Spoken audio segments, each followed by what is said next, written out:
السلام عليكم ورحمة الله تعالى وشباب، رجعت لكم فيديو جديد في قناة خارجية. اليوم جايب لكم قصة جديدة في قناتي باسم البيت بيت الغابة. بيت الغابة. انا نزلت البارت الاول، يمكن راح انزلها كاملة. نزلت البارت الاول وقال لي حقوق نشر، مدري حقوق نشر على الاغنية اللي حاطها حق مؤثرات 3D. قالوا لي خلقت نشر مدري شري، يعني يستهبلون علي بشكل عام. انا مسكين ترى. يلا نبدأ. بداية قصتي انا واخوي يوسف. كان يصر على اني اروح معه للبيت اللي شراه ابوه، وكان قريب من الغابة. وبما اني من اعز اخوياه ما حبيت اكسر خاطره، ووافقت. ومثل ما قال لي يوسف ان ابوه شرى هذا البيت عشان لما تجي الاجازة الصيفية يغيرون من الاجواء اللي هم متعودين عليها ويعيشون قريبين من الغابة. وجاء اليوم اللي بنروح فيه انا ويوسف لهذا البيت، ومثل ما كان يسمي يوسف بيت الغابة. طبعا قررنا نقعد فيه كم يوم، نبي نعيش جو، خاصة أننا بيت بينه وبين الغابة كم خطوة. أعرفكم علي. أنا نايف في عمر 22 سنة. المهم وصلنا لبيت الغابة، وكان بيت قدامي. كان البيت قديم ويشبه البيوت اللي نشوفها بالأفلام. دخلنا البيت وكان الغبار بكل مكان. بدينا ننظف أنا ويوسف البيت من الغبار. كان يوسف تعبان من قبل ما نجي، وبعد ما خلصنا التنظيف وصلنا العشاء ما قدر يتحمل ونام على كنبة قدام التلفزيون. وحضر لي يوسف قبل ما ينام من الغابة، طبعا لأن في حيوانات مفترسة. قمت ألف بالبيت كله، ولا غرفة بالبيت ما رحتها، ولكن بينها كنت في غرفة. أتذكر لما نظفتها أنا ويوسف من الغبار، لقينا كلمات على الجدار باللون الأحمر. ما كانت مفهومة الدار أن اللي كتبها بزر، حتى الخط رايح فيها. المهم قررت أدخل هذه الغرفة لأن فيها شباك يطلع على الغابة، وكان بالدور الثاني. رحت ودخلت الغرفة وسكرت الباب وفتحت الشباك وصرت أناظر بالغابة. كان شكلها بالليل مخيف، وأصوات ذئاب هنا وهنا. وأنا ناظر بالغابة حسيت بشي يمر وراي. لفيت وهنا شفت الباب مفتوح. رحت وسكرت الباب وأنا أقول في نفسي يمكن ما سكرته من الأساس. رجعت أبي أناظر الغابة من الشباك، لكن الشباك لقيته مسكر. صرت أقول في نفسي لا هذا مستحيل، أنا ما سكرت الشباك. بديت أخاف وقمت وخرجت من الغرفة ونزلت. رحت وجلست بالكنبة قدام التلفزيون وحاولت أشغل لكنه ما رضى. صرت أقول في نفسي يا ربي طفش، ما تقوم يوسف. لحظة، وينه يوسف؟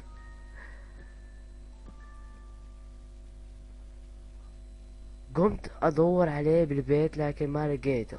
رحت الغرفة اللي بالدور الثاني كنت فيها من قبل، وفتحت الشباك وصرت أناظر يمين يسار وصارخ ونادي يوسف. سمعت صوته وراي وهو يقول خير وش فيك؟ لفيت عليه وكان معدوم بالتراب.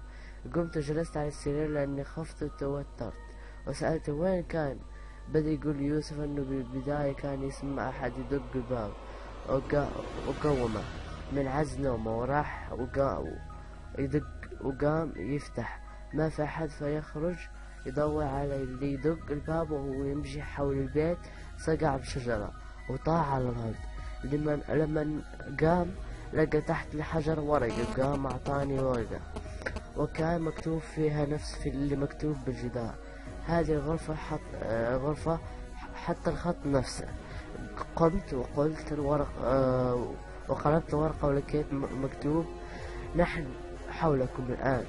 قمت ورويت ليوسف والخوف متملكني. ضحك يوسف وبدأ يهديني ويقول لي أن الناس اللي كانوا هنا من قبل ناس فاضية ويبون يخوفون اللي يجون هنا بعدهم لا أكتر ولا أقل. سالفة دق على باب أكيد تخيل وقام وخرج من الغرفة، وأنا صراحة ما نزلت غير ما اقتنعت. قمت وخرجت من الغرفة، سكرت الباب. المهم قعدنا تقريبا نص ساعة أنا ويوسف وإحنا نسولف. بعدها بدينا نطفش، لكن بهذه اللحظة سمعنا صوت المطر. طلعنا من البيت وصرنا واقفين تحت المطر، رعد برق ليل، ضوء القمر غاب. بيت قديم وكأننا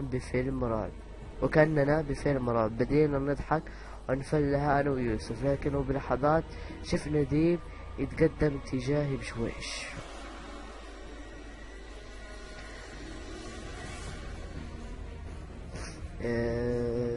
شوي إلا يركض الديب اتجاه يوسف، وأنا يوسف قام يركض راكد جنوني. قمت ومسكت أقرب حجرة ورميت على رأس الديب، وأنا طاح وصار راسه ينزف. قمت وركضت على البيت وتبعني يوسف، ودخلنا وسكرنا الباب بكل قوة. جلس يوسف على الكنبة وحط راسه وقعد يرد يا قلبي، وانتهيت. قمت وجلست جنبه وبديت أهديه. بعد لحظات قام يوسف وقال انه بيروح الحمام وانت بكرام، وانا قمت وطلعت للدور الثاني، واتجهت للغرفة اللي مكتوب بجدارها. وقبل اوصل للغرفة سمعت صوت بكاء بنت. تراجعت وبديت اذكر الله، وانا الخوف ذبحني، وبديت انزل للدور الاول. وقبل اوصل وقفني شيء ينايف. تشجع واروح شوف من بالغرفة. هذا بالضبط اللي وقفني، هذا الصوت اللي بداخل. ورجعت اطلع الدرج واتجهت للغرفة. فتحت الباب بشويش وصرت اناظر يمين يسار. دخلت ولقيت ورجعت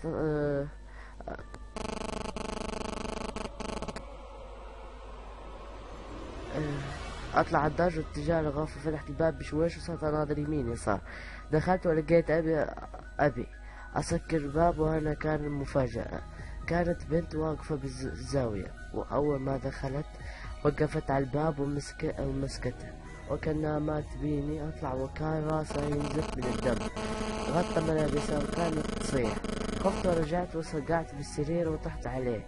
وهنا بديت البنت تقرب مني وهي تصيح وتقول شوفوا شو سويت فيني، وكانت تأشر على راسها.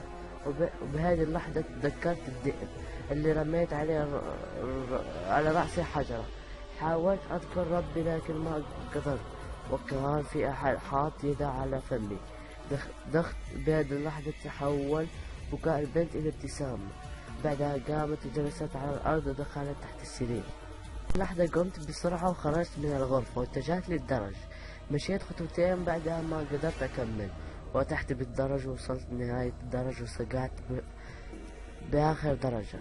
وصلت المطبخ ورحت للشنطة اللي حطينا فيها أغراضنا، وفتحتها وأخذت المناديل وبديت أمسح الدم وهو مازال ينزف بغزارة. جلست جنب الشنطة وغمضت عيوني، وقبل أن أنام وارتاح من الألم سمعت صراخ يوسف. قمت بسرعة وخرجت من المطبخ وصرت أتبع مصدر الصوت. خرجت من البيت وهنا شفت يوسف جالس جنب الغابة وحوله دم. ركضت ومسكته وهو يصيح. حاولت أخليه يمشي على رجوله لكنه ما قدر وصار يطيح بالأرض. قمت وحطيته على ظهري ووصلته للبيت. حطيته على الكنبة وهنا أخذ الوعي. جلست على الكنبة الثانية من التعب، غمضت عيوني ونمت. صحيت وكان نور يجي على عيوني من الشباك اللي قدامي. قمت ونظرت للمكان وأنا كانت مفاجأة. كان الأرض مغطاة بالدم والجدران مكتوب عليها نفس الكلمات اللي شفناها بالغرفة اللي بالدور الثاني. قومت يوسف بسرعة ورحنا أخذنا الأغراض ووديناها للسيارة. خرجنا من هذا المكان، وأول ما وصلنا قلنا اللي صار لأبو يوسف، اللي طلب البيت.